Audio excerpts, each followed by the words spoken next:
기자초 만지영입니다. 오늘은 저희 올데스타의 단독 보도 하나 말씀드리겠습니다. 자, 그것이 알고 싶다가 방송된 이후에 엄청난 후폭풍이 일었죠. 그런데 제가 취재 과정에서 하나 굉장히 중요한 대목을 알게 됐습니다. 바로 그것이 알고 싶다의 방송 내용, 몇몇 소위 전문가들의 인터뷰 내용이 추후 이 전속계약 효력정지 가처분 신청 간에 PFT 측의 증거 혹은 참고 자료도 쓰일 수 있다는 얘기죠. 물론 현재 그들이 그렇게 증거나 참고 자료로 제출했는지 여부는 알 수는 없습니다. 다만 법조계가 바라볼 때 그렇게 쓰일 가능성이 있다는 거죠. 자, 이게 어떻게 그럴 수 있는지 지금부터 하나하나 짚어드리겠습니다. 그것이 알고 싶다가 방송되고 나서 정말로 엄청난 폭풍이 일었습니다. 방송통신심의위원회에는 이를 심의해달라는 민원이 빗발쳤습니다. 자, 근데 이제 그것이 알고 싶다는 사실 부수적이었어요. 이번 사태를 다루는 하나의 과정이었을 뿐이고요. 본질로 돌아가 보겠습니다. 일단 대중이 그것이 알고 싶다에 화가 났죠. 왜 화가 났을까요? 이 방송이 이해가 안 된다. 왜 이런 방송이 나왔는지 알 수가 없다. 무슨 의도냐 하는 거죠. 첫 번째 생각할 수 있는 것은 PFT 쪽을 옹호할 의도가 있었다는 하나의 가능성입니다. 그리고 두 번째는 그래도 공중파인데 그런 의도는 없었다. 다만 이번 논란, 이번 사건을 제대로 읽지 못한 제작진의 역량 부족이었다 라고 볼 수도 있다는 거죠. 저는 1번은 아닐 거라고 믿고 있습니다. 설마 대한민국의 대표적인 방송사에서 전파를 이용해서 그런 식으로 했을 거라고는 생각하지 않습니다. 그럼 2번의 확률이 높다는 건데, 근데 이 2번이 왜 위험한지를 지금부터 말씀드리려고 하는 거예요. 제작진은 단지 이번 사태를 제대로 읽지 못했을 뿐일지언정 이 내용이 추후 재판 과정에서 굉장히 위험하게 쓰일 수도 있다는 얘기입니다.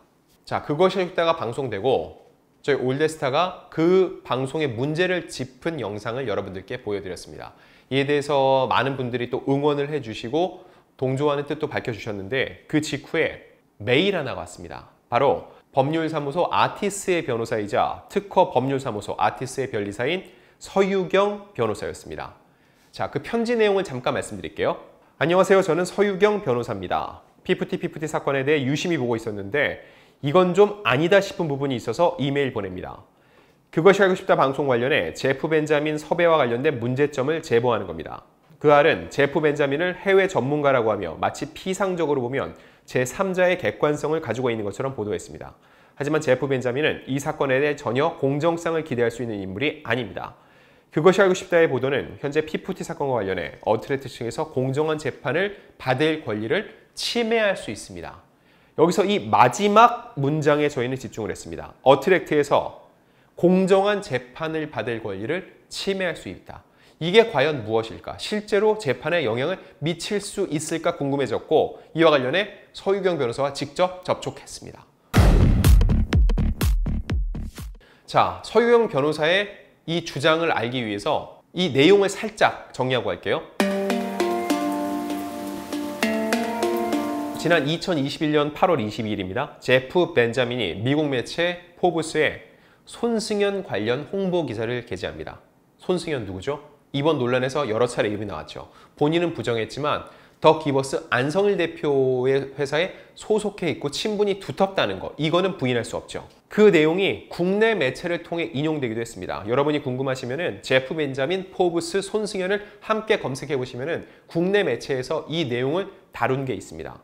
그 내용 중에 보면은요, 이런 내용이 있어요. 한국의 가장 유망한 보컬리스트 손승연이라는 표현이 있습니다. 손승연을 굉장히 높게 평가를 하고 있죠. 자, 다음은 2023년 4월 24일입니다. 이번엔 제프 벤자민이 더 기버스 안성일 대표와 인터뷰를 했고 이게 빌보드 매거진에 게재가 됩니다. 이거는 이미 여러 차례 다른 방송을 통해서도 확인된 적이 있죠. 여기서 제프 벤자민, 안성일의 말을 이렇게 인터뷰에서 기사 썼습니다. 어트랙트는 아티스트를 레이블의 확립된 홍보와 관리 방식에 구속하는 전통적인 K-POP 비즈니스 계약에서 물러서려고 한다. 우리는 PFT를 위한 새로운 레이블 구조를 제안할 계획이다. 소속사가 엄연히 있는데 왜 새로운 레이블 구조를 제안하는지 이해가 안 되죠. 아티스트의 발전에만 전념하는 독립 레이블이다. K-팝 회사들은 아티스트 에이전시 간의 전통적 관계를 갖고 있는데 이는 아티스트의 장기적인 글로벌 확장에 큰 장애물이 됩니다.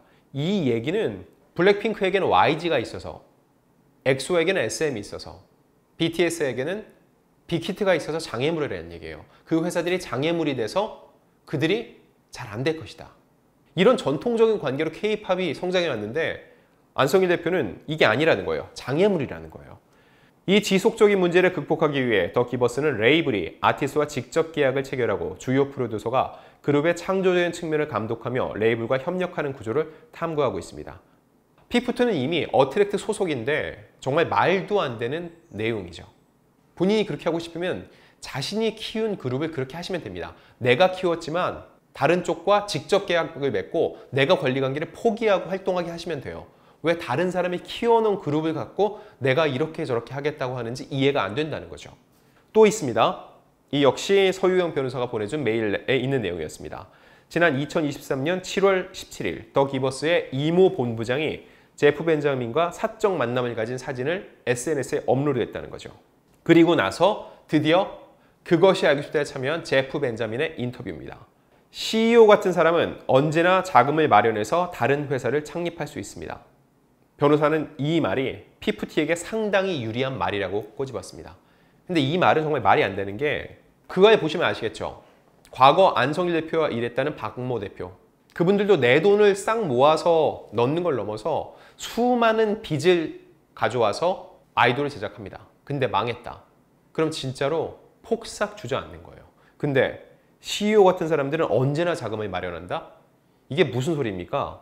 제프 벤자민이 한국 컨텐츠, 완성된 컨텐츠에 대한 리뷰나 이런 평가는 할지 몰라도 K-팝 시장의 구조는 잘 모르는 사람이구나 라는 의심을 할 수밖에 없습니다.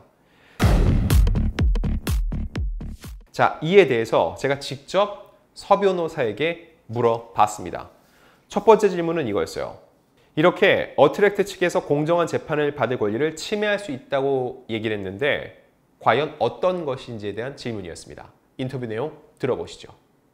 우선 이 사건이 가처분 사건이라고 하는 것에 조금 중점을 맞춰야 되는데요. 네. 이 사건의 핵심은 이제 신뢰 파탄 그리고 궁극적으로 이익 형량이라고 하는 것이 있거든요. 네네. 신뢰가 궁극적으로 파탄이 났고 더 나아가서 이 당사자 간의 신뢰관계 파탄뿐만 아니라 이 사건이 그 우리 사회 현실, 그러니까 K-팝 비즈니스 생태계에 어떤 이익 형량으로 미치게 될 것인가 이 부분에 대해서 이제 판사님들은 고려를 하실 거예요. 특히 이 사건은 신뢰 파탄보다 더 궁극적으로는 이익 형량이라고 하는 법리로 들어가게 될 가능성이 있습니다. 그런데 이제 제프 벤자민하고 그 몰리라고 하는 평론가를 지금 들여왔다고 했잖아요. 그리고 네네. 그것이 알고 싶다에서는 마치 이들이 해외 K-팝 비즈니스에서 우리 K-팝 비즈니스를 객관적으로 공정하게 바라보는 인물로서 사실 묘사를 해놨단 말이에요. 이들에 대한 어떤 백그라운드에 대해서 취재가 정확하게 됐는지 모르겠지만 네. 그렇다면 이 사람들이 지금 언급을 했다라고 하는 사실은 판사님들은 당사자 간의 문제뿐만 아니라 이 사건이 도대체 K-팝 비즈니스에 어떤 영향을 미칠 것이냐 여기에 대한 이익 형량 그러니까 공익적인 판단까지 나아갈 수 있는 사안이라는 겁니다. 네.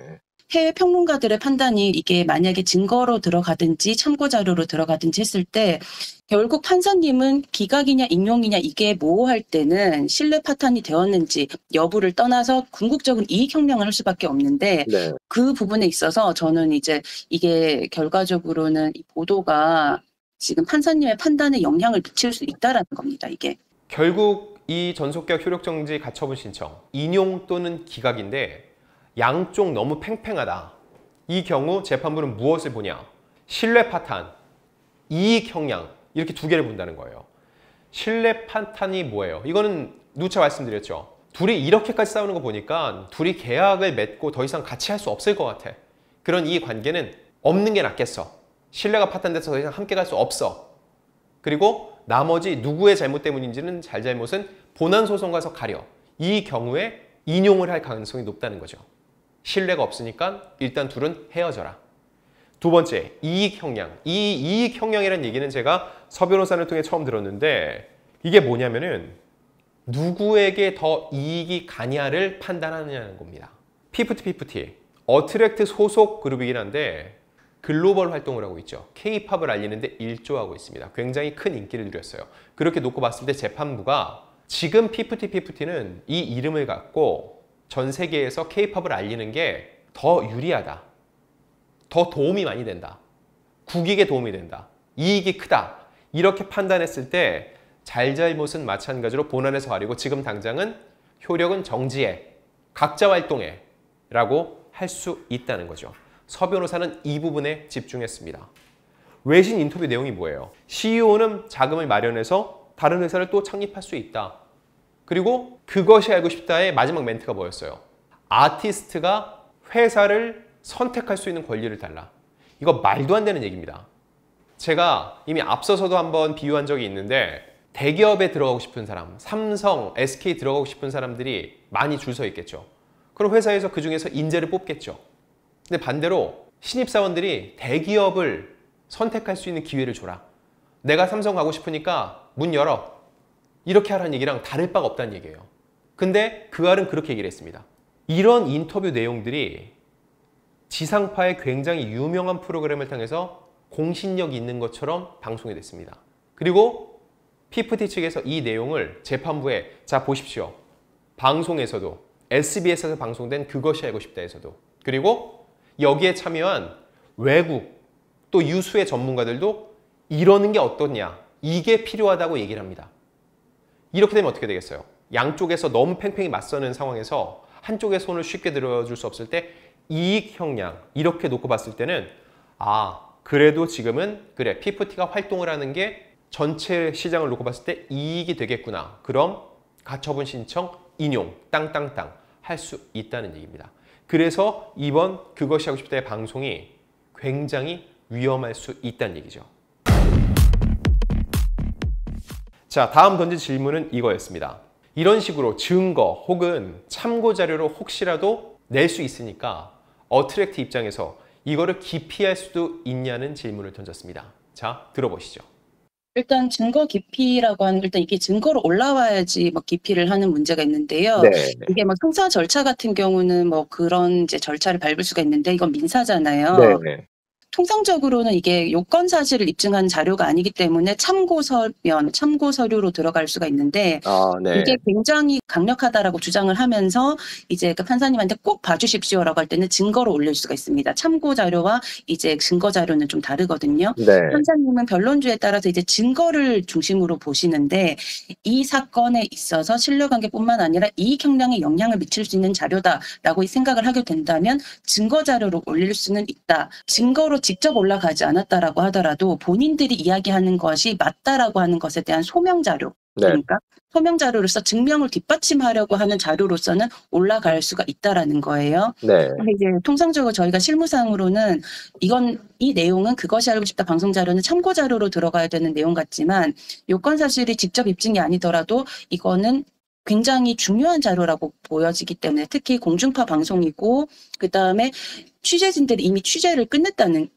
게 전제가 되는 거잖아요. 네. 그러면 이거는 증거 자료로 올라갈 가능성이 높습니다. 그런데 이게 실제로 증거 자료로 올라갔는지에 대해서는 조금 의문이 있고요. 네. 어트랙트 측에서는 그 증명력에 대해서 탄핵 절차를 들어가야 되는 그 탄핵에 대한 소명 이게 네. 아니다라고 하는 것에 대한 반박 자료를 계속 내야 되는데 이렇게 되면 가처분이 굉장히 좀 길어지게 될 가능성이 있어요. 그렇군요.